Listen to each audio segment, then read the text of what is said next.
Buenas tardes. Ahora retomamos la jornada con la mesa de salud,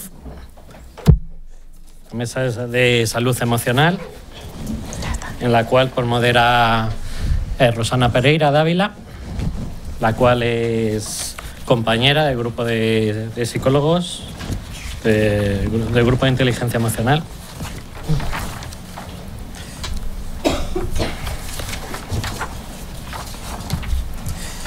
La cual se define como: soy Rosana Pereira, mi profesión y mi pasión es la psicología positiva, que ejerzo desde hace más de 10 años.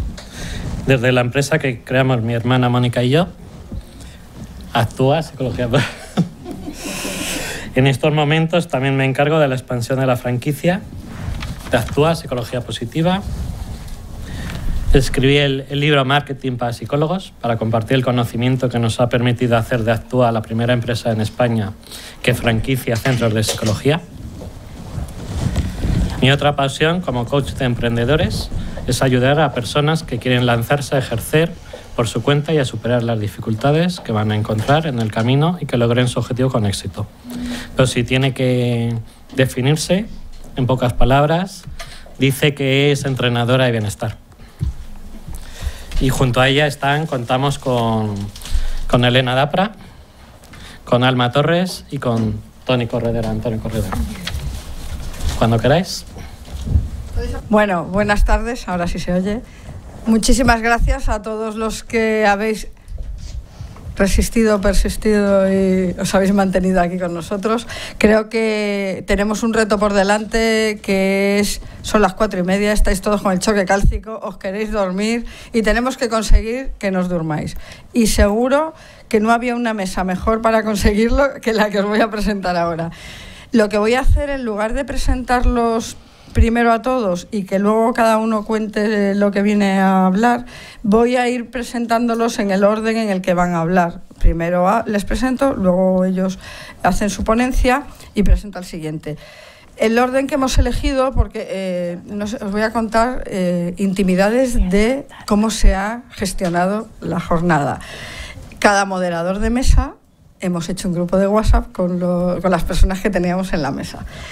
Bueno, debo decir que esta mesa, desde el primer momento, ha sido muy seria, muy rigurosa, pero un cachondeíto que para qué os cuento. Empezando por algunos títulos de ponencias que ahora vais a ver. No está todo. Amar en tiempos de WhatsApp. Y bueno, pues como vamos a empezar con Elena nos va a hablar primero desde el punto de vista más desde el individuo, ¿no? ¿Qué os quiero decir de Elena después de...?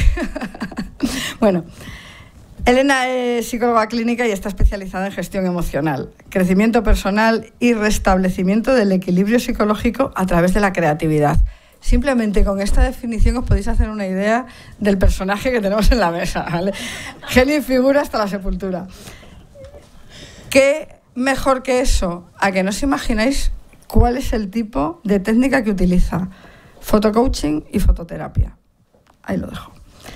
Son los métodos que caracterizan su forma de actuar, ¿vale? Creatividad, no podía ser de otra manera, fotografía.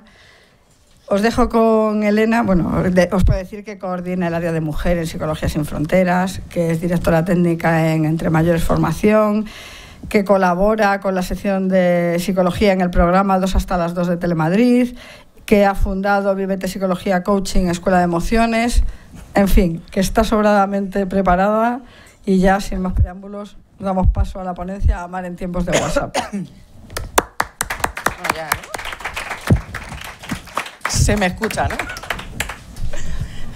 Bueno, yo voy a ponerme por aquí porque yo lo de estar lejos se me da mal. Así que voy a ponerme por aquí, cerquita. Voy a hablaros de Amar en tiempos de WhatsApp. Yo creo que no es un título... O sea, es muy llamativo, es muy marketingiano, pero yo creo que no nos suena raro a nadie. ¿O sí? Todos habéis oído hablar del Tinder, ¿no? Del Happen, del Badoo, etcétera, etcétera, ¿no? ¿Sí?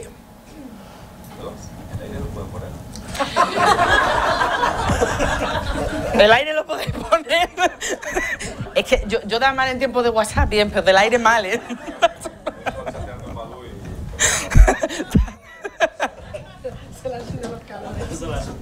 Se te han subido, sí. Bueno, no solo voy a hablar de esas aplicaciones, sino un poco cómo están cambiando el mundo de las relaciones ahora mismo. Que yo creo que es algo que desde la inteligencia emocional hay que abordar, y yo no sé los que estáis aquí si sois clínicos, no, si atendéis o no, pero desde luego yo en sesiones tengo gente con problemas. Y no ya solo porque me dan al me gusta o no me dan al me gusta, que hace 4 días tuve un paciente que yo decía, le va a dar un brote, porque llevaba 2 días sin que nadie le había dado a me gusta. En alguna de las aplicaciones, da igual cuál. ¿Vale? Entonces yo creo que esto es suficiente como para que nosotros, que de hecho creo que lo he puesto... Sí. Lo he puesto en forma de pregunta, es decir, ¿usamos en psicología todo aquello que ya se usa? Lo que quería decir con esta pregunta es, ¿estamos utilizando y viendo lo que hay ahí afuera, lo que la gente utiliza de por sí, e incluso nosotros, y nos estamos dando cuenta y estamos haciendo reflexiones acerca de lo que sucede y de las consecuencias que tiene y de las que va a tener? Porque ahora están empezando, ¿eh? Desde mi punto de vista, están empezando. Creo que van a ir a más. Antes me ha salido, ahora no. Bien. Bien, aceptar las nuevas tecnologías. Yo creo que como terapeutas o psicoterapeutas, antes he tenido una charla con Javier, que está arriba, sobre que psicoterapeuta ahora podía ser cualquiera sin ser psicólogo. Lo digo al hilo de que he hecho psicoterapeuta, me he acordado. Bien, yo creo que los psicólogos debemos de ser valientes, de mirar de frente y acercarnos a nuestros clientes o nuestros pacientes, da igual cómo lo llaméis,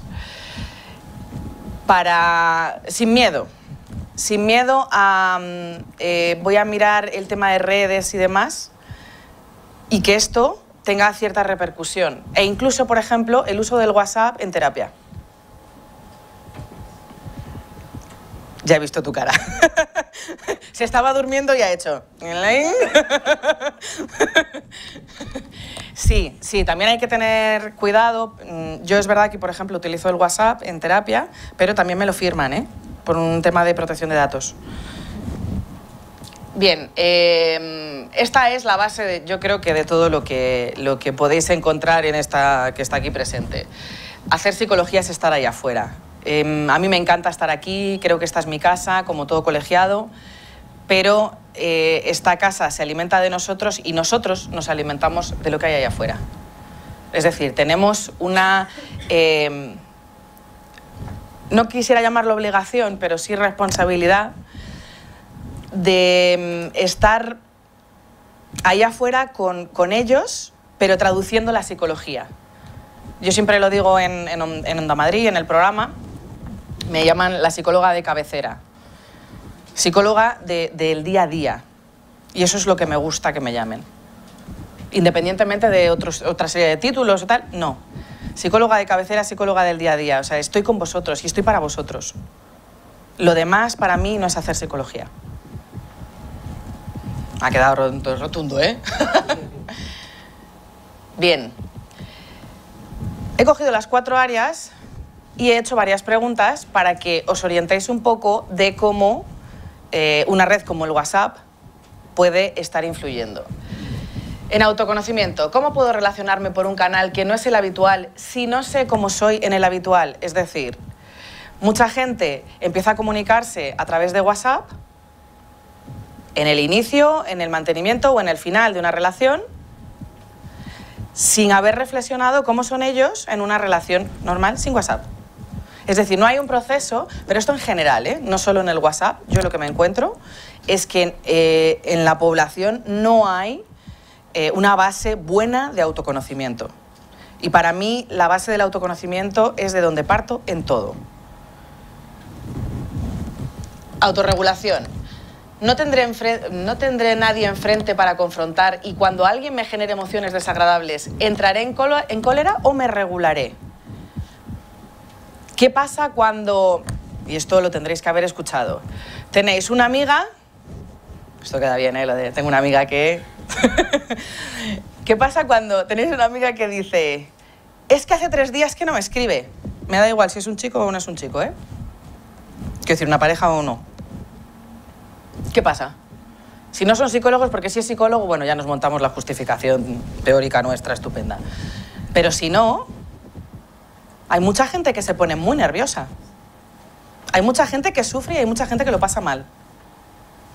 Y esto tiene que ver con la autorregulación emocional. ¿Qué me pasa a mí con todo esto, no? Bien, la empatía. ¿Soy capaz de ponerme en el lugar del otro cuando me comunico por una red? Y esto desde el momento tan básico de no me han contestado instantáneamente, a lo mejor es que está haciendo otra cosa en su vida.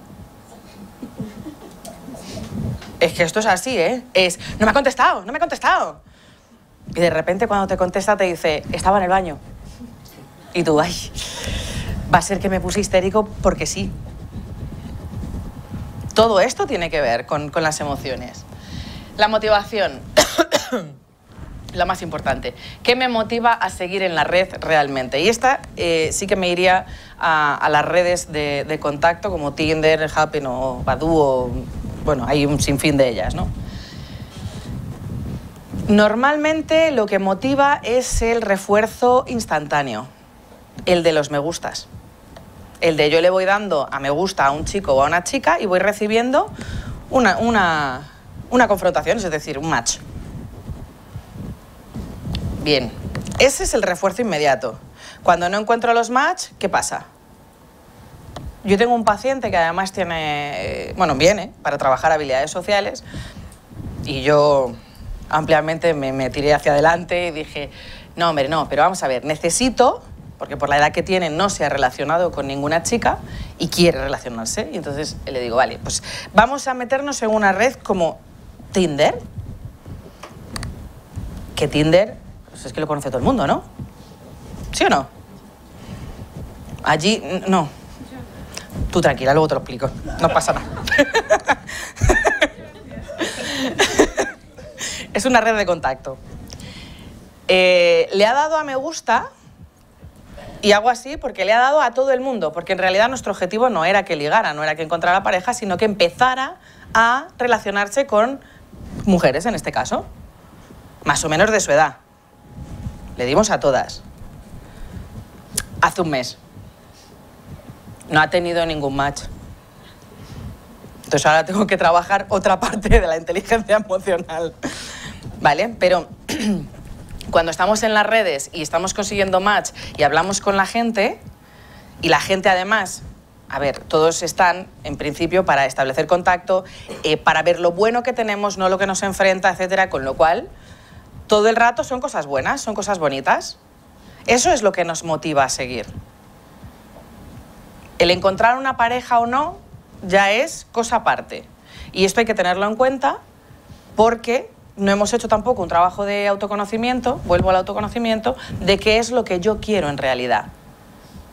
Perdonadme la expresión, pero o quiero una noche de pasión, desenfreno y lujuria, o quiero ir conociendo a alguien, o quiero a ver si aparece alguien interesante, o quiero una relación, ¿qué es lo que en realidad quiero? Y normalmente lo que yo me encuentro es que nos contamos excusas. No nos contamos la realidad. Bien, habilidades sociales. Aquí tiene mucha amiga. ¿Se oculta uno detrás de las redes para no relacionarse enfrente, para no afrontar? ¿Alguien ha dicho sí? Rotundamente. ¿Has dicho sí? ¿Sí? Hay gente que sí. Y a mí me ha pasado, ¿eh? O sea, a mí me gusta estar en las redes un poco para saber también, pues, qué sucede, qué no sucede, porque yo decía, a ver, si le mando a mi paciente que esté en el Tinder y no sé lo que es el Tinder y no sé cómo se hace ni cómo se mueve el Tinder, pues bien, luego viene, me dice algo y yo me quedo así mirando con cara de, no gesticules, Elena. Pues no, tienes que saber. Y es verdad que He quedado alguna vez con algún chico que luego ha venido a sesiones para trabajar habilidades sociales. Yo sé que suena gracioso, pero es cierto. O sea, alguien a quien al final le tienes que decir, mira, es que te relacionas de una manera en las redes y eres otra persona. Estás creando un personaje, que ese es otro tema. El personaje que estoy creando en redes. Si tiene que ver conmigo o no realmente. Y ahí vuelvo al autoconocimiento. Si yo sé quién soy, si soy auténtico y si me mantengo ahí, entonces a lo mejor lo que esté haciendo podrá ser coherente. 5 minutos, madre de Dios. Voy a correr mucho. Ya lo sabía yo, es que este tema me da a mí para horas.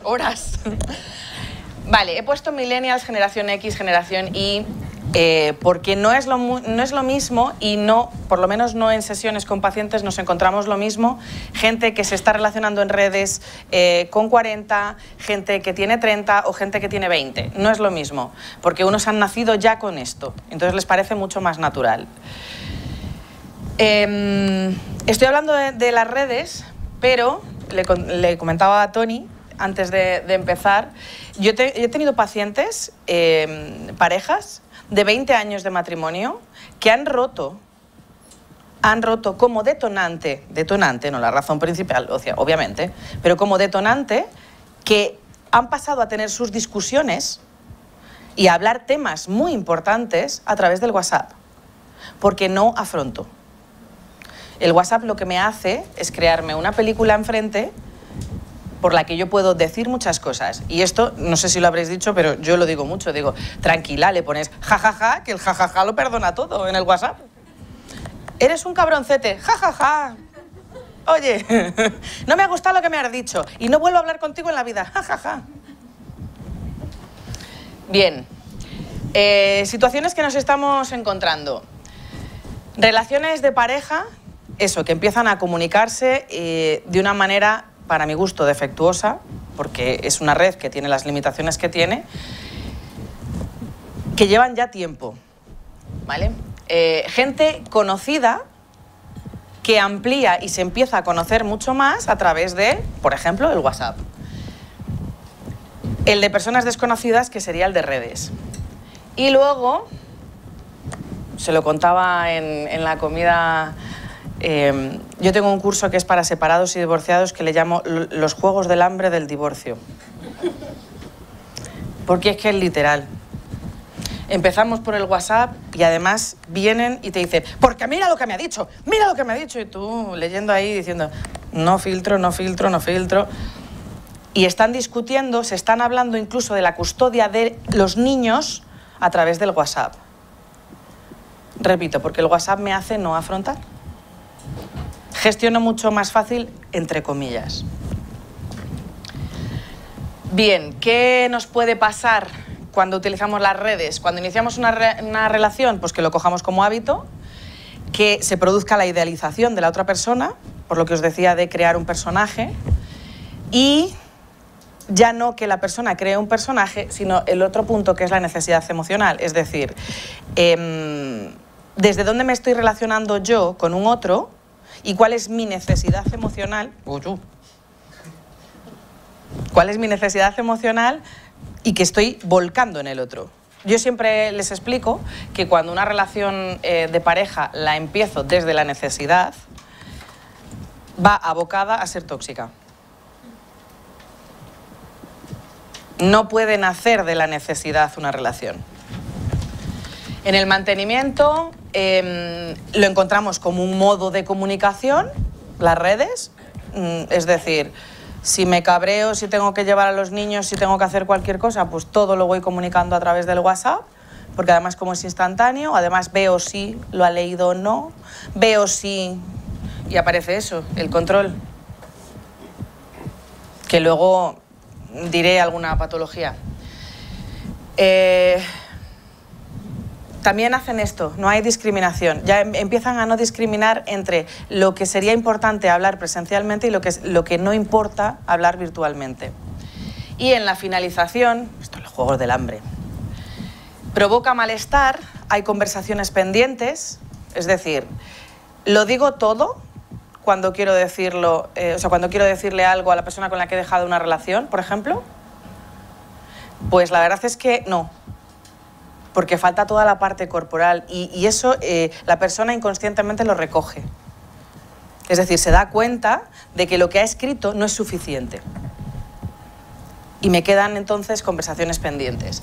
El peligro, pues que puede quedar anclado a emociones determinadas, ¿no? O sea, la rabia, la ira, etcétera, etcétera. Todo eso hay que ayudarle a gestionarlo. Y también hay otra cosa que puede suceder y es que no afronten emociones desagradables. El que me ha escrito otra vez, lo bloqueo y listo. No sé nada más, pero es que estoy evitando. No afronto. Bien, pero me vais a tener que dejar unos minutitos más. Por fin. Vale, ¿qué sucede con algunos síntomas? Ahí he puesto trastorno límite de personalidad. El escribo o de repente os encontráis 50 WhatsApp o 25 audios de 10 minutos cada audio y la persona además que parece que le ha dado un brote psicótico. El trastorno límite de personalidad es muy de este estilo, ¿eh? Y la red le favorece. El trastorno obsesivo compulsivo, pues es que no veo si tiene doble tic.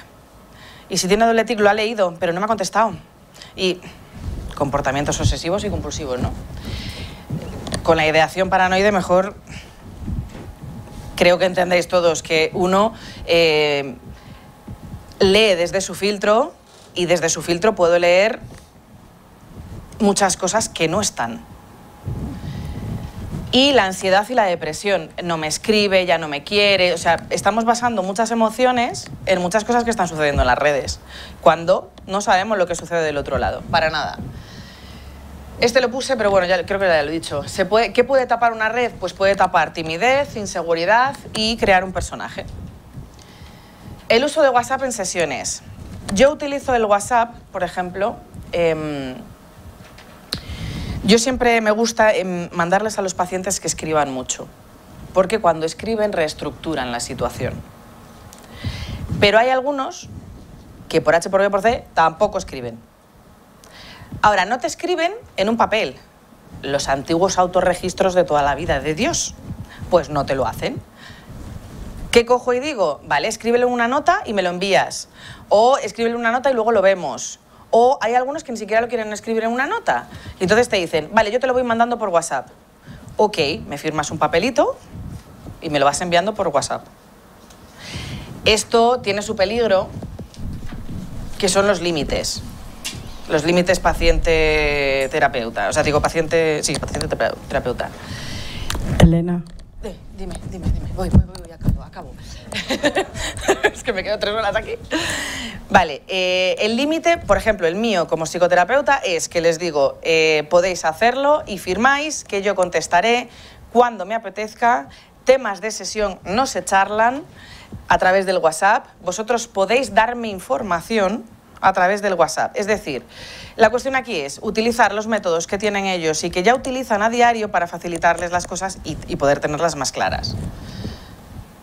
Vale, perjuicios. Y perjuicios y beneficios ya me voy. Vale, no afrontamos, no hay gestión emocional, favorecemos cero la tolerancia a la frustración, favorecemos la comunicación unidireccional.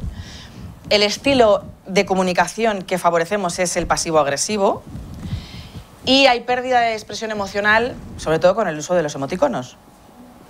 Yo he puesto 8000 risas y no estaba riéndome. Beneficios: oportunidad de aprendizaje de la inteligencia emocional, asertividad, afrontar tolerancia a la frustración, oportunidad como comunicación instantánea, retomar relaciones y contacto. Y que yo creo, y esto es muy importante, y ya con esto me voy a callar. Ya, por eso. Y con esto me voy a callar, y es que creo que aparte de la inteligencia emocional hay que trabajar otra cosa muy importante en redes que no se está hablando, que no se está diciendo, y es la educación. Educación en tanto en cuanto a mí me saludan y yo contesto. De este tipo de educación estoy hablando. ¿vale? Y ya, bueno, luego si queréis me preguntáis algo, porque ya me tengo que ir.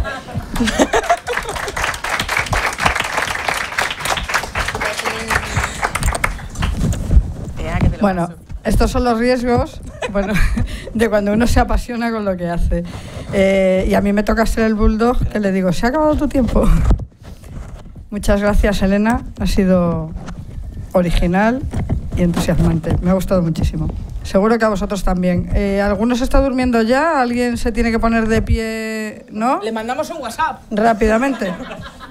Bueno, vamos a pasar ahora a presentar a Alma Torres. Alma es compañera del Grupo de Trabajo de Inteligencia Emocional de aquí del COP. Y bueno, pues ella también fue una de las que un día dijimos, vamos a hacer una jornada de inteligencia emocional. Venga, vamos. Pues allá que... Alma es nuestra polvorilla del grupo. No le gusta que se lo diga, pero es sí que sí me gusta, Rosana, sí me gusta. Es pura alegría. La verdad es que estar con ella transmite alegría. Igual que Elena ha hablado de individuos, Alma va a hablar de familias. De hecho, su ponencia se titula Familias emocionadas, familias felices. Alma es madre de un niño y una niña. Es socia en Happy Genius Club, aparte de que es psicóloga, coach, formadora en Redescubre y aparte viene del mundo de la empresa como técnico en recursos humanos. Bueno, no os como más tiempo a la ponencia, así que adelante. Empiezo. Y prometo hablar bajito para todos aquellos que estén durmiendo, no despertarles, no molestar. Bienvenidos, gracias Rosana por la presentación. ¿Se escucha al fondo? Que el micrófono no sé si se escucha bien. Efectivamente yo voy a hablar de familia dentro de una mesa de salud. ¿Por qué hablar en una mesa de salud junto con dos compañeros que son psicólogos clínicos? A mí una de las cosas que me define es que soy psicóloga, pero efectivamente no he trabajado en la clínica. Entonces, ¿qué pinta esto de la familia en la salud? Porque es importante la familia en la salud emocional. Quiero empezar con la definición que da la OMS, de la Organización Mundial de la Salud, de lo que es salud. La salud es bienestar. Y es bienestar físico, es bienestar mental y es bienestar social. ¿Os suena que estas áreas se trabajen en la familia? ¿Os suena que esto tenga que ver con la familia? ¿Cuántos de aquí tenéis familia? Levantad la mano. Entonces, igual, esta parte de emociones es importante. Yo trabajo mucho con los padres, con las madres, también trabajo con los docentes. Esta mañana en la mesa de educación nuestra compañera Sara, que está en uno de los centros en los que yo trabajo con los niños también y con los docentes, pero sobre todo de lo que quería hablar hoy es del trabajo con los padres y las madres, porque es verdad que estamos ocupados y preocupados en atender al bienestar físico de los niños. Les llevamos al pediatra cuando se ponen malitos, no dormimos por la noche cuando tienen fiebre. Bueno, pues algo importante, ¿no? Le damos mucha importancia dentro de nuestro sistema familiar. ¿Y qué pasa con el bienestar mental y qué pasa con el bienestar social? ¿Cómo nos relacionamos? ¿Cómo trabajamos las emociones en casa? Ahora empiezan a estar muy de moda, por suerte, pues bueno, como también había comentado esta mañana nuestra compañera Gemma, cada vez llega más lejos, ¿no? Cada vez está llegando a más colegios, a más centros, a más familias, escuelas de padres, formación para profesorado, pero ¿realmente se está haciendo algo en la familia? ¿Realmente hay detrás una conciencia emocional para trabajarlo con los niños y las niñas? Nos preocupamos de que vayan a un cole muy bueno, donde tenga un desarrollo cognitivo estupendo, que vayan genial en matemáticas, que vayan genial en lengua. Además nos preocupamos de que estén en actividades extraescolares que sean importantes para su futuro, en deporte, en danza, en música, robótica, que ahora está también muy de moda. ¿Y qué pasa con las emociones? ¿Cuándo educamos en inteligencia emocional? ¿Os suena esto de algo? Dentro de la familia, cuando hablamos de emociones, hay una serie de frases típicas de madre, y digo de madre porque son más de madre, pero seguro que también la habéis escuchado alguna vez a los padres, que posiblemente algunos hayáis sufrido, hayáis vivido, o incluso puede que aquellas que seáis mamá, aquellos que seáis papá, hayáis dicho alguna vez. ¿Os suenan? Eso es una tontería, hijo mío, no te pongas así. Anda, anda, no llores que te pones fea. Es que los chicos no lloran. Hay que ser valiente, ¿eh? Hay que ser fuerte, que esto no es importante. ¿Os suenan estas frases? ¿La habéis escuchado alguna vez? ¿Sí? ¿Qué panorama tenemos con este tipo de creencias que son las que se están formando en la familia? ¿Creéis que realmente se le está dando la importancia que merece a la educación emocional dentro de la familia?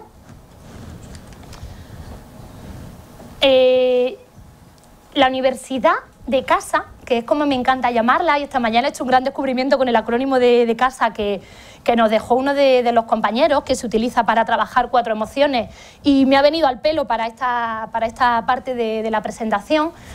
La realidad es que en la universidad de casa, tanto los niños como los adultos aprendemos, primero, cómo debemos sentir y cómo van a reaccionar los demás a cómo sentimos, la primera área donde nosotros vamos a vivir eso. Segundo, aprendemos a qué emociones son las que están permitidas y cuáles son las que no están permitidas sentir, vivir, expresar.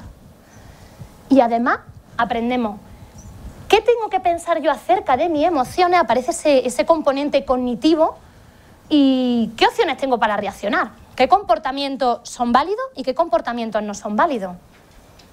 ¿Os suena esto? ¿Tiene sentido? ¿Tiene sentido que esto es lo que esté pasando en la familia? ¿Qué papel tenemos entonces los psicólogos? ¿Qué podemos hacer nosotros como psicólogos, como psicólogas, para trabajar con la familia? Pues lo primero, desterrar mitos.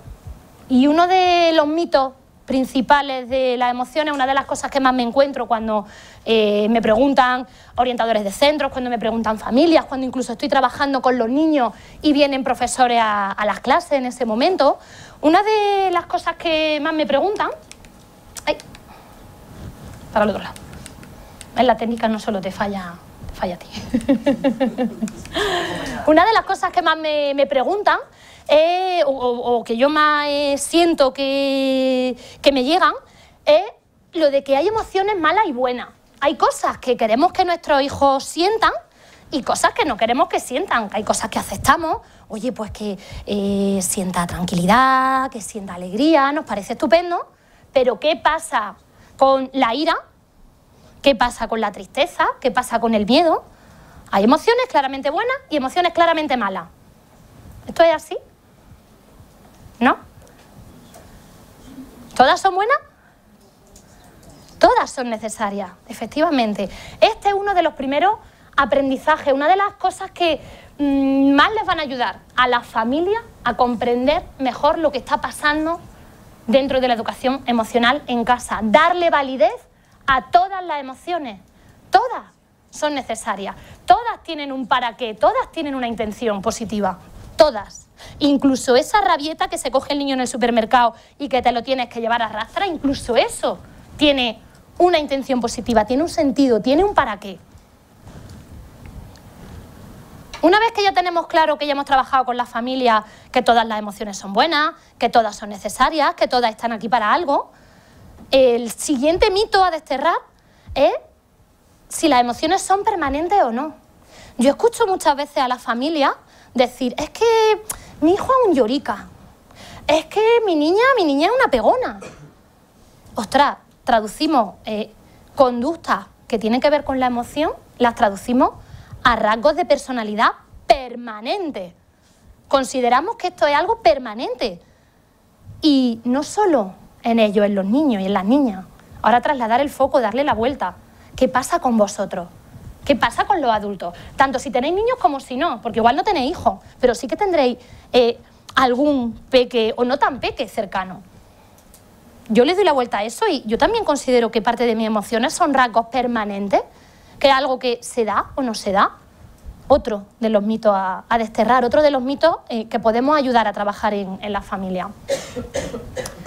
Hay otro importante que tiene que ver con el reprimir las emociones, con el hacer que una emoción, si no la siento, si la rechazo, si hago que desaparezca de mi vida, no va a fastidiarme, no va a molestarme, no va a estar ahí.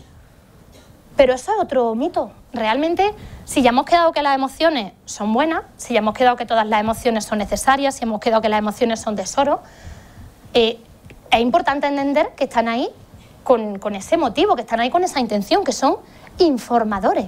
Y vienen a decirnos que hay alguna necesidad que no está cubierta, aquellas emociones que llamamos desagradables, ¿vale? Aquellas emociones que llamamos agradables en el mundo de la inteligencia emocional, vienen a decirnos que todo está bien, sigue por este camino, todo está correcto, todo está genial, sigue haciendo lo que está haciendo. Las emociones desagradables lo que vienen a decirnos es, oye, espabila, que hay algo que tienes que cambiar.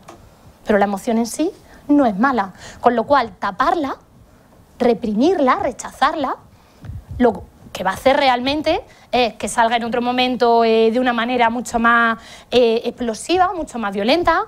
Lo que va a hacer es que esa relación que yo estoy manteniendo se deteriore, se estropee. Tiene muchísimo que ver con lo que ha estado contándonos Elena. Así que este es otro mito a desterrar, esta es otra de las áreas a trabajar con la familia. Luego, como madre y como padre, nos ocurre una cosa interesante, y es que ya no es que queramos reprimir o hacer que nuestros hijos repriman sus emociones, porque hay algunas que consideramos que no son buenas. No quiero que mi hijo tenga rabieta, pero es que lo podemos llevar un paso más allá. ¿Y yo reprimo emociones? ¿Quiero o permito que mi hijo me vean llorar? ¿Me muestro vulnerable? ¿O es que esto de llorar delante de los niños me hace débil? Ostras, claro, si nosotros somos espejos y los niños son espejos nuestros, ¿qué está ocurriendo cuando yo no me permito mostrar determinadas emociones? No hace mucho, cuando entraba a una clase con los niños, yo hago talleres de inteligencia emocional, pues justo al llegar al cole de Getafe en el que trabajo, me di un golpe con el coche. Justo antes de entrar. Entraba a las 4 en punto y a las 4 menos 10, aparcando el coche de la manera más absurda del mundo, en vez de pisar el freno, pisé el acelerador. Imaginaros, fue un golpe tonto, una cosa de chapa, rápidamente, bajo el chico que además vivía justo encima, todo enfadadísimo, me quería matar, fíjate lo que le ha hecho a la furgoneta, estás loca, como... Yo entré a clase con una serie de emociones que en ese momento me estaba removiendo, ¿no? Había una parte de enfado, había una parte de frustración, había una parte de culpabilidad, porque además me había pasado de la manera más absurda posible. Ostras, ¿qué hago en ese momento? Entro a clase, veo a 15 niños que se sientan, que me van a enseñar cómo funciona, o que me van a mostrar cómo funcionan sus emociones, cómo están sus emociones en ese momento, y se van a colocar con una pincita en un emocionómetro y van a decir cómo se encuentran. ¿Qué hago yo en ese momento? ¿Me pongo donde habitualmente suelo colocarme, que en alegre, en contenta? ¿O les cuento lo que me ha pasado? ¿Cuál es mi trabajo ahí? Necesito mostrarme vulnerable. Si quiero que ellos normalicen las emociones, si quiero que ellos tengan claro que las emociones son todas buenas y que tienen un sentido, primero nosotros debemos ser referentes. Primero nosotros debemos sentirla. Y si estoy enfadada y estoy frustrada, lo digo. Y lo expreso y lo siento. Y no pasa nada. De verdad que no pasa nada. Ese es uno de los trabajos más fuertes, más importantes que tenemos los psicólogos con la familia, los psicólogos, las psicólogas con la familia. Y por último, el mito de que para ser feliz solo hay que sentir emociones agradables, positivas, ¿no? Que dirían antes de empezar con el primer mito. Ostras, si hemos quedado que todas son necesarias, solo queremos sentir alegría, solo queremos sentir tranquilidad, o está bien que nuestros hijos de vez en cuando se frustren, de vez en cuando sientan pena, que se enfaden. Claro, ¿qué es lo que realmente queremos para ellos? Cuando tú le preguntas a una madre, a un padre, ¿qué es lo que quieres para tu hijo? ¿Qué contestan habitualmente? Ser felices, ser felices. El problema es que asociamos la felicidad a la alegría. Confundimos emociones y sentimientos. Y confundimos esos estados permanentes con los estados espontáneos y rápidos de las emociones. Todo este es un trabajo a realizar con ellos. Os traigo algunos ejemplos que voy a contar muy rápido porque tenemos 3 minutitos. Algunos ejemplos de cosas que podemos trabajar con la familia y que si de aquí de alguno de vosotros tanto tiene clientes que son familias, trabaja con niños o incluso tienen hijos propios, yo creo que os va a venir fenomenal, ¿vale? Son ejemplos reales de los que yo trabajo con la familia. Para trabajar la conciencia emocional. Sabemos que la conciencia emocional tiene que ver con poner nombre a las emociones, reconocerlas, adquirir vocabulario emocional. Importantísimo que en casa se hable de emociones. Importantísimo que se reconozcan, importantísimo ponerle nombre. Que este vocabulario sea algo habitual en casa, sea algo normal. Hay un montón de herramientas, hay un montón de juegos, de dinámicas que podemos utilizar y que podemos además aplicar y podemos dar a nuestros clientes, a nuestros pacientes para que ellos trabajen en casa. Existe el medidor de emociones, el Mood Meter. Si son más chiquititos, por ejemplo, podemos utilizar este otro. ¡Ay! Vale. Y vamos a utilizar el botoncito rojo, pero no lo encuentro. Donde vienen las caritas con las diferentes pinzas, que es un emocionómetro muy sencillo que a partir de los 2 añitos, añito y medio, 2 añitos, se puede utilizar perfectamente. Hay un montón de juegos que podemos trabajar con ellos en casa, desde memories de emociones, podemos jugar, aprovechar y jugar con Playmobil, con Lego, tirarnos al suelo con ellos y hablar de qué le está pasando a esos muñecos. Ellos de manera natural proyectan emociones en muñecos, en marionetas, en juegos. Ostras, pues vamos a aprovecharlo. Y por supuesto los cuentos. Ya nos habló también Sara esta mañana de muchísimos cuentos. Entrar a cualquier librería de barrio que conozca un poco sobre literatura juvenil actualizada, vaya a ver que es que hay estanterías enteras. Bueno, y si vais a sitios grandes, hay prácticamente líneas lineales enteros sobre emociones que se pueden trabajar. Y no solo nos valen diccionarios de emociones, como aquí tenéis el emocionómetro, o como pasa, por ejemplo, con el monstruo de colores, que es famosísimo. También podemos aprovechar cualquier cuento, aunque sea un cuento clásico, podemos leer Caperucita Roja y sacar de Caperucita Roja todo lo que le está pasando a los protagonistas, a los personajes, dar pie a hablar de esos temas. ¿Qué hacemos si queremos trabajar la regulación emocional? Actividades sobre todo relacionadas con la atención plena, con el mindfulness. Pequeños ejercicios de yoga, no necesitamos ser expertos en casa para trabajar la atención plena. Con pequeñísimos ejercicios, con cosas sencillas, se producen cambios. Botes de la calma, spray de la tranquilidad, son juegos, son dinámicas que podemos utilizar tanto en el cole si somos docentes como en casa con la familia o en consulta con los propios pacientes, con los propios clientes. Un par de ejemplos más. Dentro de la autonomía emocional, yo recomiendo siempre trabajar de manera conjunta.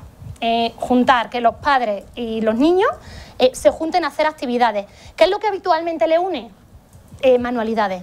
Trabajos que tengan que ver con pintar, con escribir, con hacer, con crear algo juntos. Y para trabajar la autonomía, trabajar el autoconcepto, trabajar la autoestima, algo que les va a ayudar muchísimo es trabajar adjetivos, trabajar cualidades positivas. Puede ser en formato de etiquetas, puede ser en formato de te coloco una ala y te lleno la ala de palabras bonitas, de cosas que puede hacer. Y por supuesto también cuentos, ¿vale? También hay muchísimos cuentos, muchísima literatura que podemos utilizar. Dentro de las 2 últimas habilidades que nos quedan, que son con las que yo trabajo, está la comunicación, la competencia social, que sobre todo incluye comunicación, empatía, asertividad y escucha activa. También os dejo algunos cuentos y luego os los paso en la presentación. Y por último, en habilidades de vida y bienestar, ya hemos estado hablando hoy durante todo el día, ¿no? Ya prácticamente estamos cerrando y nos queda una ponencia y el cierre con el taller, que no lo perdáis, por cierto. Y hemos estado hablando durante el día de estas habilidades, ¿no? De qué supone la creatividad, de por qué es importante entrar en flow, de la actitud positiva, de lo importante que es la actitud positiva. Eso también se puede fomentar. Y lo podemos hacer nosotros como padre y madre, lo podemos hacer también como psicólogo y psicóloga y practicarlo con los demás. Yo esta noche, cuando llegue a casa, alimentaré mi bote del agradecimiento con la jornada tan estupenda, tan maravillosa que hemos pasado aquí, y lo compartiré también con mis niños, con mi hijo y con mi hija. Muchísimas gracias.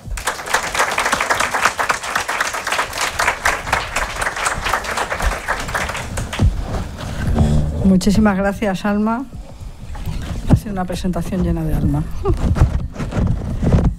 Bueno, estamos terminando ya. Vamos a dar paso a Toni Corredera Larios, que va a ser el último ponente de esta mesa de emoción para de educación para la salud en emociones.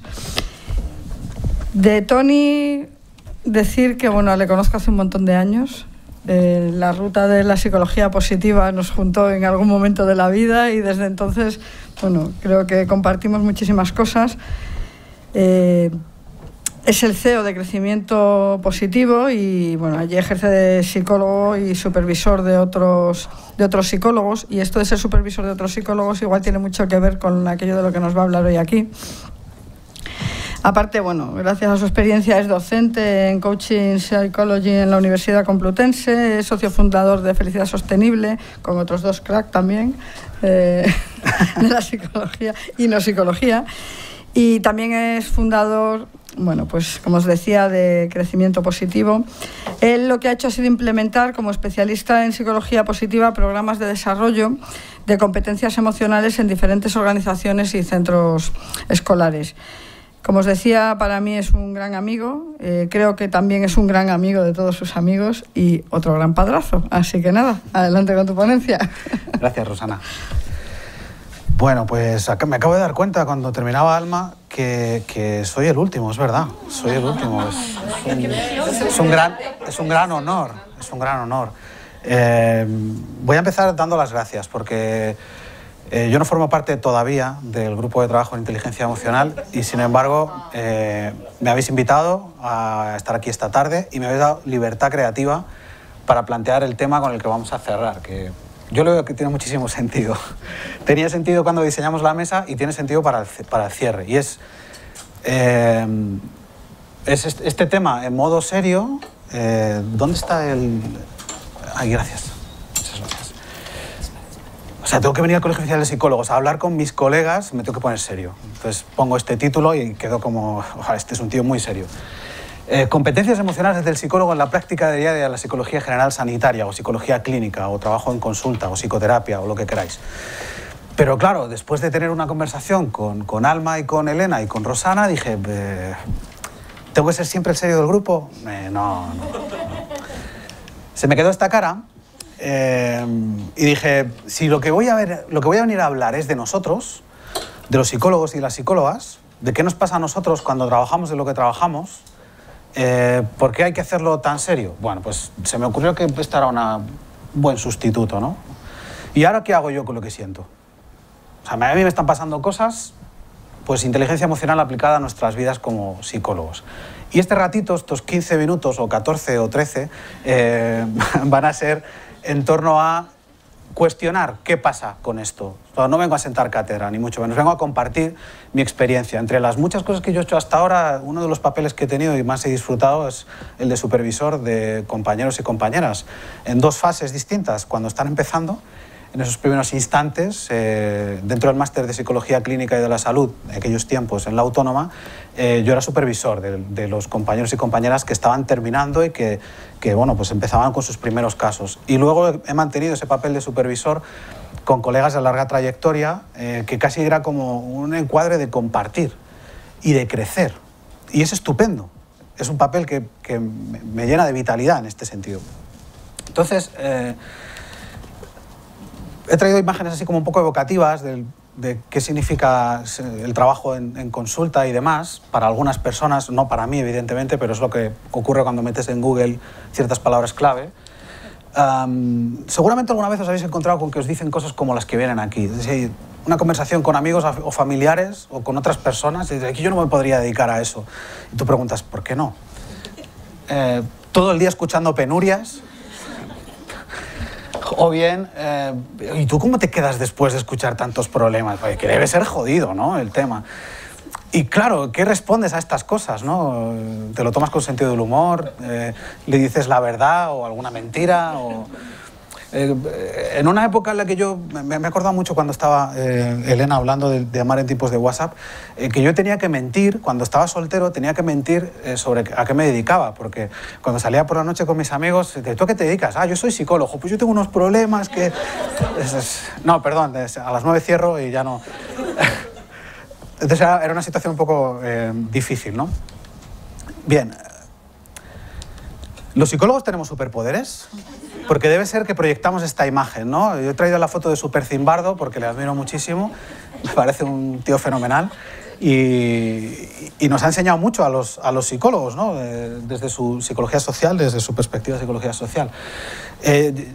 Bueno, pues yo como soy muy friki también en muchos de mis aspectos vitales, entre ellos pues yo siempre he sido un fan de los cómics y siempre he pensado que los cómics vienen a representar un poco algunos superpoderes, ¿no?, en los personajes, y quizás nos comparan con el profesor Xavier de los X-Men, ¿no? Esa capacidad de leer la mente de los otros, esa capacidad de influir sobre los otros, hacer lo que nosotros queramos. ¿En serio tenemos esta imagen? En fin... ¿Existe el espacio en los programas de formación para trabajar lo que nos pasa a nosotros? No la inteligencia emocional per se, no la inteligencia emocional aplicada con nuestros clientes o en la educación o en la pareja, no, la inteligencia emocional en nosotros. Después de, no sé, aproximadamente una semana de trabajo en la que tal vez has visto entre 25 y 30 pacientes en sesiones de 1 hora con múltiples problemas, en múltiples momentos vitales, con múltiples estados de colaboración, con múltiples resistencias.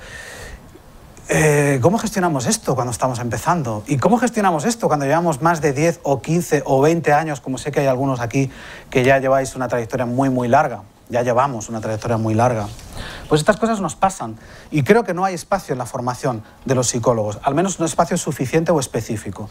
¿Debemos hacer terapia obligatoriamente? Porque esta es una pregunta muy importante y aquí las respuestas son dicotómicas. Hay un conjunto de... A ver, vamos a hacer una prueba. ¿Quién cree que sí? ¿Y quién cree que no? ¿Y quién se ha dormido? Vale, ok. No lo sé, no sé si hay que hacer terapia obligatoriamente. Quizás en algunos casos sí, quizás en otros casos no tanto. Lo que pasa es que hay otros modelos, ¿no?, que pueden encajar. Igual quieres decir algo y compartir con nosotros. O sea, te veía ahí como... Eso era lo que... Es que no podía contestar. El micrófono. Ahí está. Terapia obligatoriamente no, pero sí, terapia depende de la pregunta. Mira, ya te llega el micrófono. Si no te importa repetir, para que te oigan al fondo. ¿Debemos hacer terapia obligatoriamente?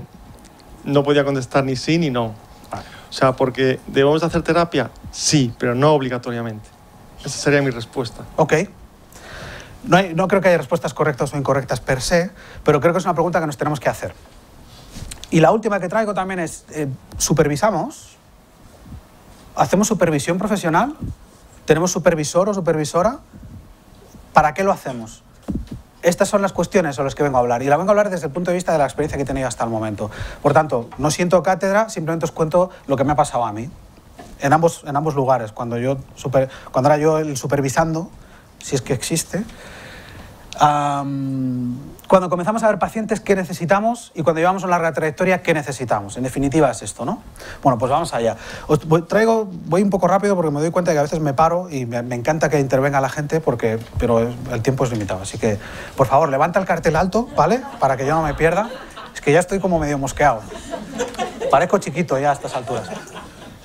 Vale, cuando estamos empezando... y estamos leyendo mucho, necesitamos una serie de cosas que no tienen por qué ser necesariamente diferentes, pero lo que yo me he encontrado es que prácticamente todos los compañeros y compañeras que empezaban con sus primeros casos venían un pelín angustiados a las primeras supervisiones porque, oye, necesito saber mucho. Y les pasaban cosas como, por ejemplo, el deseo de salvar al paciente o de solucionar su problema por encima de cualquier coste que tenga. También nos encontramos con que la expresión de no he aprendido nada o no sé lo suficiente, esto me lo encontraba mucho tanto en alumnos, por ejemplo, otra de las cosas que hacía era pasar consulta en el CPA, en el Centro de Psicología Aplicada de la Autónoma, y venían muchos psicólogos terminando la carrera en momento como de paranoia existencial, estoy terminando la carrera, no sé nada, ¿qué voy a hacer con mi vida? Y esto es muy doloroso como idea, yo lo pongo con sentido del humor, pero es muy doloroso, ¿no? Cuando hacíamos supervisión me encontraba mucho que decían esto, no sé lo suficiente, no sé qué hacer, ¿cómo empiezo? Se sienta el paciente y ¿qué le digo? Calma, ¿vale? Desean controlar todo y la pregunta enemiga número 1 es la pregunta ¿y si? ¿Y si me dice que no? ¿Y si no trae las tareas? ¿Y si las trae? ¿Y si no sé qué decirle? ¿Y si me quedo en blanco? ¿Y si...? Y claro, imaginaos ahí el agobio, ¿no? del otro y tú calmado también intentando que no se te contagie, ¿no? Un poco el asunto. ¿Y si mi primer alumno de supervisión me dice todo esto? Dios mío. Frustración y enfado con los pacientes, que era una cosa que a mí me llamó la atención muy al principio. Gracias. Oh yeah. Mis alumnos enfadándose, mostrando conmigo su enfado porque los clientes o los pacientes no hacían las tareas. Joder, es que no puede ser, le pido que haga esto y no me lo hace, ¿así cómo va a mejorar? Es que así es imposible, le voy a mandar a... Y ahí toca hacer un poco a lo mejor la función de espejo, ¿no? Vamos a devolver esto y ahí... Yo ya empezaba a reflexionar ahí, estamos hablando del año 2007, 2008. Yo ya empezaba a reflexionar sobre esto que os traigo hoy, que es una gran oportunidad para mí. Hace 11 años yo pensaba...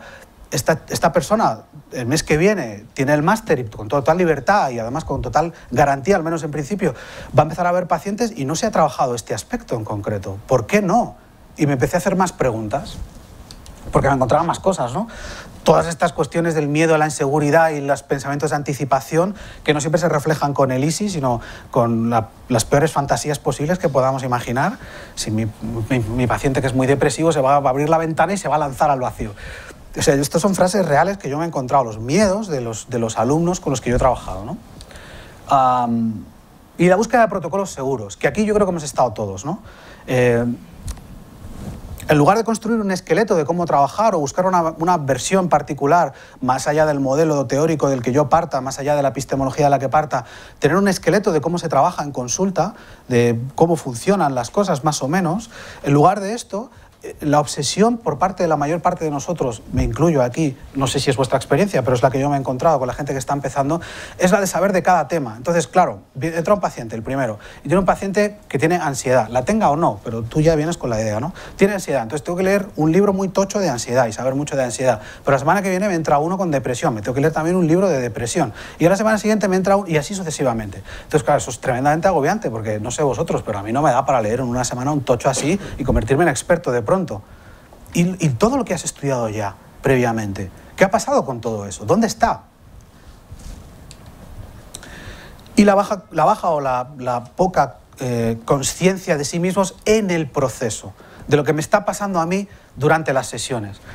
La cara de asombro cuando me dice una cosa que no me espero, la cara de enfado cuando no están colaborando, la cara de pena y la contención y el esfuerzo porque no se te caigan las lágrimas cuando algo te está tocando porque te identificas, porque tú también estás pasando por eso o has pasado por eso. Y sí, existen cursos dentro de los másteres que yo he estado consultando estos días previos de habilidades del terapeuta y cuando tú lees la descripción parece que, pero no estoy seguro. Y cuando yo he preguntado también estos días a otros colegas, la respuesta es no. Esto no se aprende per se. Se aprende en una transparencia, se te cuenta, como yo ahora, pero no se trabaja, no se desarrolla como tal. Que lo que nos pasa después, unos años más tarde, es que puede aparecer el agotamiento y el aburrimiento con determinadas cuestiones. Lo pongo en forma de disparadores, ¿no? Nos tiene que llamar la atención. Síntomas de burnout, dudas existenciales. ¿Es esto para lo que yo he nacido? La conciliación entre la vida personal y la vida laboral, el hecho de que, en mi caso, por ejemplo, yo trabajo en consulta prácticamente todas las tardes, lo cual implica que yo llego a mi casa a las 10, 10 y media, prácticamente todos los días, el crío está durmiendo, no veo a mis amigos, ya no me acuerdo de quiénes son. O sea, estas son dificultades que además comparto con otros compañeros, ¿no? Nuevamente, para mí es importante plantear esto en clave de humor, porque nos tenemos que echar probablemente a llorar, seguramente, si no. Las autorrevelaciones excesivas durante los procesos, que de repente, claro, como no tienes vida personal, pues joder, a mí me ha pasado también que... Y de repente estás ahí con el paciente como si fuera un colega, ¿no? Esto también es una señal que tenemos que vigilar, porque nos puede ocurrir, y la autorrevelación útil puede resultar, para el objetivo del paciente puede resultar útil, pero claro, si es para quedarte tú a gusto y contar tu anécdota, no sé yo si es el contexto. La expresión emocional incontenible, el de repente descubrirte que tienes tantas ganas de llorar que no te puedes contener, o estás tan enfadado que te cuesta contenerte, te notas cómo te sube el calor y cómo estás sudando y todo, y, o sea, aquí esto es súper violento, ¿no? Y no te das cuenta de cuándo llega. Estamos hablando de esos momentos en los cuales has pasado muchos años y te empiezan a pasar estas cosas, o te están pasando estas cosas. Y los sentimientos de culpa o de incoherencia. Yo le estoy diciendo a mis pacientes que hagan esto y que hagan lo otro y luego yo no soy capaz de hacer lo mismo. No soy capaz de mantener una dieta, no soy capaz de hacer ejercicio, no soy capaz de... Y nos metemos una caña tremenda a nosotros mismos. Porque nos hemos creído a lo mejor la historieta de que verdaderamente somos superhéroes, que tenemos superpoderes y que tenemos que actuar como tal. Vale. Bueno, a mí me encanta. Los modelos de referencia con los que yo he trabajado esto, con mis colegas, es un momento solamente, solo los voy a mostrar, ¿vale? El modelo de Ekman, para empezar. Las emociones son una guía interna. Leslie Greenberg, por ejemplo, que igual os suena aquí en la sala, me parecía demasiado sesudo para trabajar en algunos contextos y lo que hice fue recapitular en un modelo de 4 fases, o bien simplemente tratando de trabajar las emociones a través del cuerpo, identificándolas y viendo qué función tienen para conectar a posteriori con la necesidad que tengo que cubrir. Modelos simples, modelos sencillos para trabajarlo. Y en felicidad sostenible, y con esto ya... bueno, perdón, claro, sí. Buscar el equilibrio con el modelo PERMA, por ejemplo, en los diferentes factores. Los psicólogos nos movemos muy bien a los dos de arriba, ¿no? La sensación de involucramiento y de sentido vital que nos aporta nuestro trabajo, pero igual descuidamos un poquito más las otras cuando hemos perdido el norte. Yo creo que, y esta era una cosa interesante, luego me preguntáis por esto, ¿vale? Aprovecho el turno de preguntas para contar esta transparencia. ¿La solución es siempre parar? Bueno, pues es muy interesante, pero quiero simplemente que veáis la última, que es el final, que es el modelo de felicidad sostenible que hemos desarrollado, entre comillas, a través de la experiencia en diferentes ámbitos, con las competencias básicas que ya habéis visto durante todo el día. Estoy plenamente convencido, solo habiendo escuchado a mis compañeras, ya las habéis visto, ya las conocéis, pero lo interesante es intentar vernos a nosotros en nuestra profesión aquí, no como un marco teórico, sino cómo utilizamos nuestras diferentes herramientas, que las tenemos porque las hemos desarrollado, o cómo y dónde las podemos entrenar si vemos que no están bien ajustadas para alcanzar un adecuado equilibrio y, sobre todo, seguir disfrutando de nuestra maravillosa profesión. Gracias.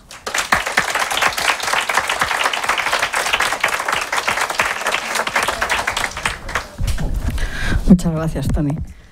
Bueno, si hay preguntas que hayáis escrito, porque se han portado tan bien, hemos estado ahí con los cartelones estos del tiempo y hay que reconocer que esta mesa se ha portado tan bien con el tiempo que nos da tiempo a...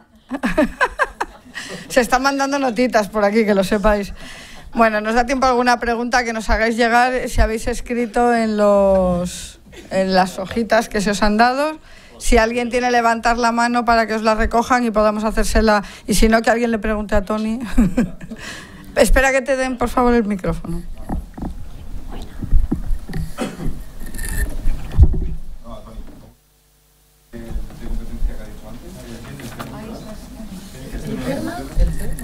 ¿Te refieres al modelo PERMA o al modelo de felicidad sostenible?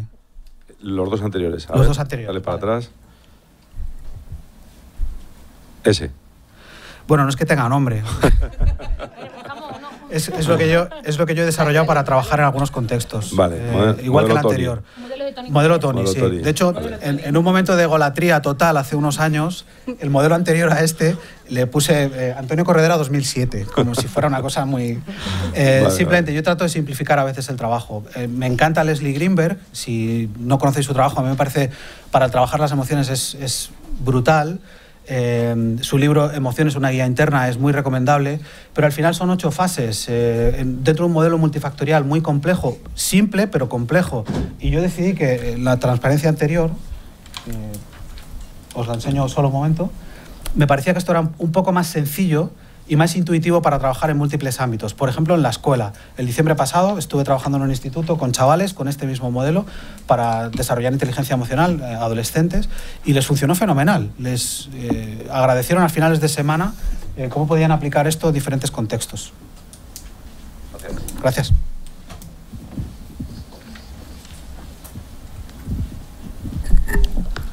¿Alguien más tiene preguntas? Que mira que si hemos dejado tiempo y ahora no hay preguntas, sería la caña, ¿eh? Bueno, si nadie tiene que preguntar, yo tenía una pregunta un poco puñetera para hacer aquí a la mesa.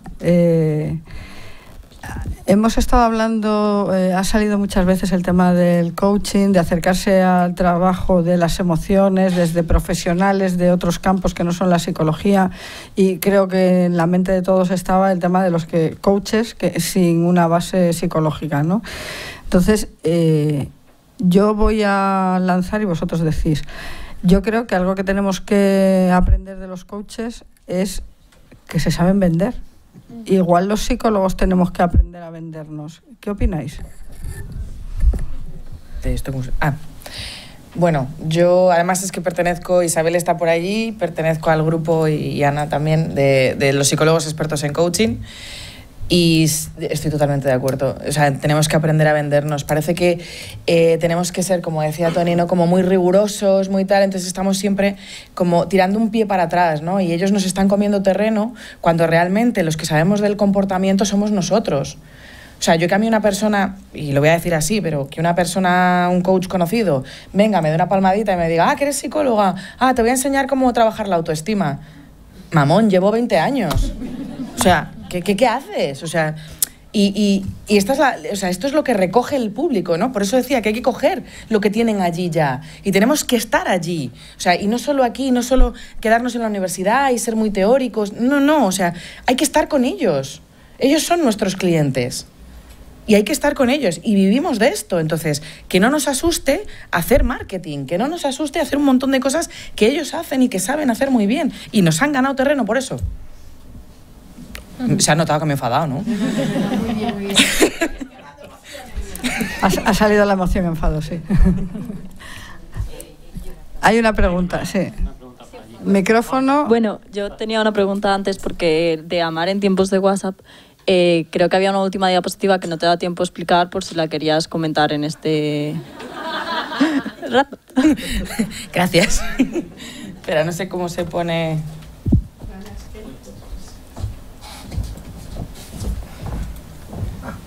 Vale. Pero ¿cómo se pone? Vale, no, para arriba. Flecha para arriba.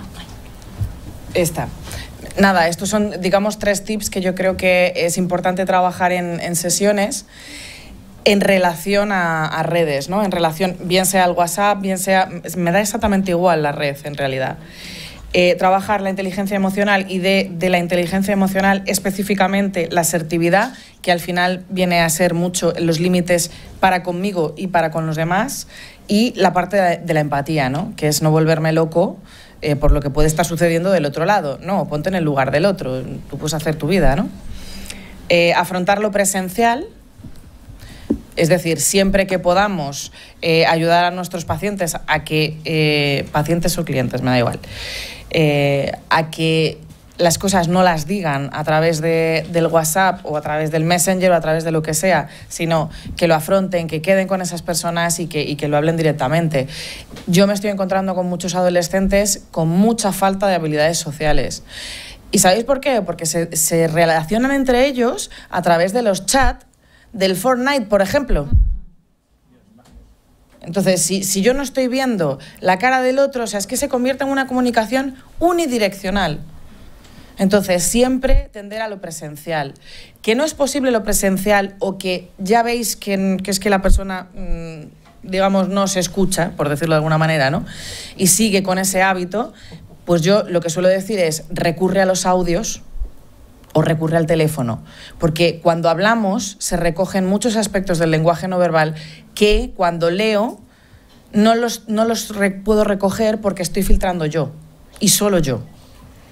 Y la última es que tengamos claro y enseñemos lo que os decía, la educación, y luego, por otro lado, que cada red tiene un objetivo. Entonces, si el WhatsApp tiene el objetivo de comunicación instantánea, es ya y es algo para ya. No es para contarle a alguien cuando te hacen la pregunta, ¿quién eres? Y te largas un párrafo así de WhatsApp. Esto es ilógico.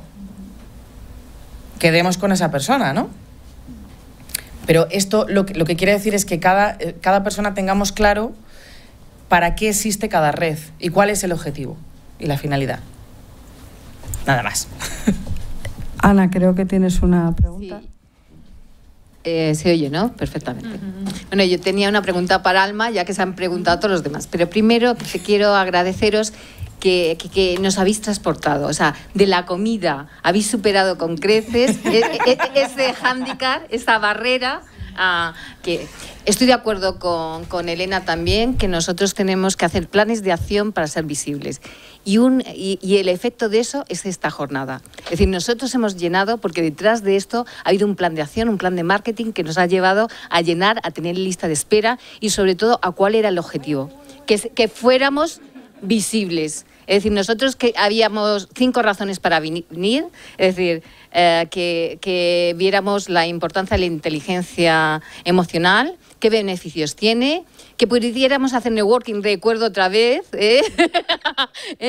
y que este era un espacio abierto para ello. Y yo creo que por lo menos he conseguido esta. Y para Alma, es decir, esta combinación de psicóloga de empresa y psicóloga en el tema de la educación, que yo creo que te ha dado muchísimas tablas, mi pregunta es decir, efectivamente tú trabajas con niños, trabajas en colegios para el tema de familias sanas y felices. Pero cuando tú trabajas, ¿qué futuro le queda a esos niños cuando crezcan? ¿Crees que vamos a poder seguir trabajando en esas habilidades, en esas competencias en familia? ¿Estamos los psicólogos cogiendo ese papel? Sí, sin duda. Un ejemplo, yo empecé hace 4 años, los primeros talleres eran un grupito, 2 grupitos de 8 niños y actualmente son más de 200. Es decir, eso ya está indicando dónde está llegando, ¿no? Y cada vez ves más programaciones generales de los centros, ves más formación que te reclaman y no se queda solo en un, oye, queremos hacer un pequeño taller o esto es una parca niños. Que a veces las extraescolares son eso, son aparca niños, ¿no? Yo no puedo llegar, el cole termina a las 4, yo no puedo llegar hasta las 5, donde coloco a mis niños. Esto ya es algo distinto, algo diferente y está llegando, así que claro. O sea, claro que como sí. El tema de la tele, el programa es aquí hay trabajo para los sí. Sí, por supuesto. Sí. Elena, estás hablando del WhatsApp. Yo lo que estoy viendo en los colegios con los adolescentes es que directamente ya ni siquiera escriben, es con Instagram, es imágenes. O sea, se comunican con una imagen o incluso... Este otro día estaba dando una charla a unos alumnos por el tema de, pues, esto de los populares, los perdedores, los no sé qué, los roles, y decía, porque lo llamáis loser. Y dice, no, ya no se llama loser, o sea, se hace así. O sea, que el lenguaje se ha empobrecido tanto que... Perdón, que no sé si me habéis visto. Que ya no... Que ni siquiera es el lenguaje escrito, se comunican casi... No sé si vamos a acabar gruñendo casi para comunicarnos, pero... me preocupa, no sé. No sé cómo lo ves tú. A mí me preocupa y no me preocupa. De hecho, esa es una de las razones de ser fototerapeuta. El uso de la imagen. O sea, en arteterapia ahora mismo, las 2 modalidades más avanzadas, digamos, son fototerapia y videoterapia. Es lo que están utilizando. Repito siempre lo mismo. Si no cogemos lo que ellos están utilizando de normal en su día a día, estamos en otro universo paralelo. Entonces, ¿qué utilizan Instagram? Pues mira, hace poco estábamos hablando de si pues el colegio o si otras entidades deberían de tener Instagram o no o tal. Y yo decía siempre lo mismo. Si no tienes Instagram ahora no eres nadie. Y esto es para un adolescente y también para los profesionales. Entonces, yo, por ejemplo, sí que tengo un taller de autoestima para adolescentes a través de los selfies. que además ya tiene investigaciones científicas en Estados Unidos de que funciona. Es decir, coges lo suyo, ¿no? Entonces es como muy, muy natural para ellos. Pero tú, claro, tú con tu objetivo. Es decir, si ellos hacen algo ya con imágenes, bien, trabaja en paralelo con ellos para que sigan haciendo, pero tú modulas el camino de lo que están haciendo. Bueno, tenemos una pregunta que nos han pasado por escrito, creo que va a ser la última. Os voy a... Otra por micrófono, las dos últimas. Os pido brevedad. ¿Se ha notado? Bueno, Elena, es para ti la pregunta. ¿Qué nos puedes decir de la psicología por Internet, las terapias en Internet? Terapias por Internet, no sé quién ha hecho la pregunta, pero se refiere a atender por Skype. A ver, yo atiendo por Skype también. Bueno, por Skype no, pero por otra plataforma que mantiene... Me refiero que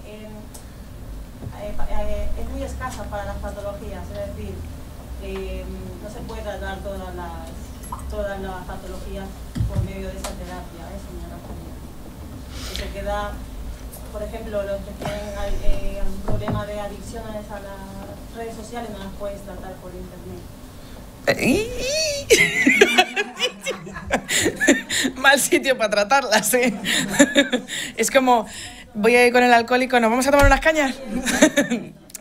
A ver, sí, claro, obviamente una red tiene sus limitaciones. Entonces, bueno, pues puede ser esa una limitación. A mí se me queda más corta la limitación, pero yo lo digo, y lo digo por mí, igual que hablaba Tony, de lo que nos sucede a nosotros, ¿no? Yo creo que se me ve, soy una mujer pues muy cercana, muy potente, tal, o sea, con fuerza, pero en lo presencial. Por Skype se me pierde un poco, o yo siento que se me pierde un poco, ¿no? Entonces no me siento igual de cómoda, pero sí es cierto que cuando les he preguntado a ellos me han dicho que es que, claro, les ofrece una comodidad que no tienen de la otra manera. Entonces, tiene sus pros y tiene sus contras. Hay ejercicios que si tienes que hacerlos, que son corporales y demás, los haces, queda raro, porque que te levantes tú y le indicas y haces tú el ejercicio y tal, y el otro lo hace, queda un poco raro. Si hay confianza, o sea, si hay una buena relación, bien, pero hay cosas que, bueno, se ven un poco, digamos, recortada la potencia que pueden tener. Gracias. La última pregunta, por favor. Bueno, realmente, hola, soy Elena Pérez Moreiras. No es una pregunta, es una cosa que quería compartir con vosotros, ¿no? Un poco es un llamamiento a la tranquilidad en relación con el futuro, con Internet, con Instagram. Yo creo que tiene que ver con lo que hablábamos en la mesa redonda de psicología del trabajo y lo rápido que en los próximos 15 años va a evolucionar todo esto. Porque es verdad que se dice que dentro de 15 años no va a haber ya un montón de puestos de trabajo. Es verdad que dicen que va a haber robots que van a hacer cosas que hacen las personas. Pero yo también creo y sé y estoy convencida, y esto no lo puedo mostrar porque es cuestión de futuro, que el ser humano al mismo tiempo está evolucionando neurológica y aptitudinalmente. Entonces, no sé si estáis conmigo de que las nuevas generaciones, los que han nacido ya en todo esto, tienen un pensamiento paralelo bestial. Se guían mucho por imágenes, por intuiciones, por cosas muy rápidas, porque el contenido está ya almacenado en no sé dónde, ¿no? Entonces, yo creo que todo esto va a ser para bien y yo a veces me siento como vosotros ahora mismo muchas veces y me acuerdo de mi abuela que a lo mejor cuando se montaba en el avión o en el tren pues estaba asustada, ¿no? Entonces yo creo que yo confío en el ser humano y estoy seguro que a través de Skype, en el momento en que uno se encuentra cómodo, hace buenas sesiones tanto de coaching como de terapia o como sea. Y que aprenderemos a utilizar los códigos y el lenguaje de los adolescentes si nos acercamos a ello, como dice Elena. Es una evolución de la humanidad en lo digital que es que no tiene vuelta atrás. No tiene vuelta atrás, creo. No lo sé.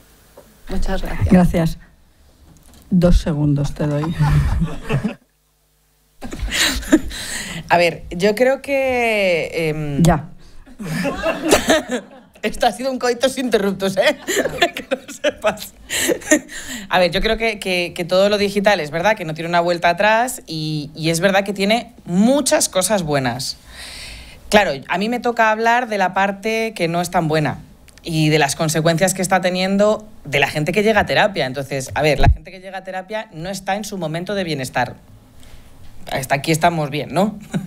Entonces, como todo, tiene sus cosas buenas, sus cosas malas, y las nuevas generaciones sí que es verdad que ellos han nacido y ya se comunican de otra manera y lo hacen de otra manera, pero ojo, cuidado, porque tampoco nacen aprendidos en muchas otras cosas y está habiendo consecuencias. El aumento de la violencia es importante. Y ayer hablaba con la chica del Mundo, no sé a quién se lo he dicho hoy, pero con la chica del... Bueno, Ana, con la chica del Mundo que me estaba entrevistando, que estábamos hablando de las manadas. Es que es curioso que todos sean de 30 para abajo. A mí me parece curioso. Y estamos hablando de 90 y pico casos de manadas. Están aumentando. Hay una agresividad en la población que se nota y además se ve, y más en jóvenes. Violencia de género... En Psicología Sin Fronteras lo estamos viendo. Hay aumento. Hay aumento. O sea, no nos engañemos. Que sí, que hay un movimiento feminista, que todas estamos con él, que sí, lo que queráis, pero hay aumento. Entonces, también estamos a lo mejor teniendo unas consecuencias. Es que nos vamos de jornada. Que no organizamos otra jornada hablando de este tema. Simplemente daros las gracias por estar ahí, darle la gracia a los ponentes. Siento haberte cortado. Y un aplausito, que se lo han ganado.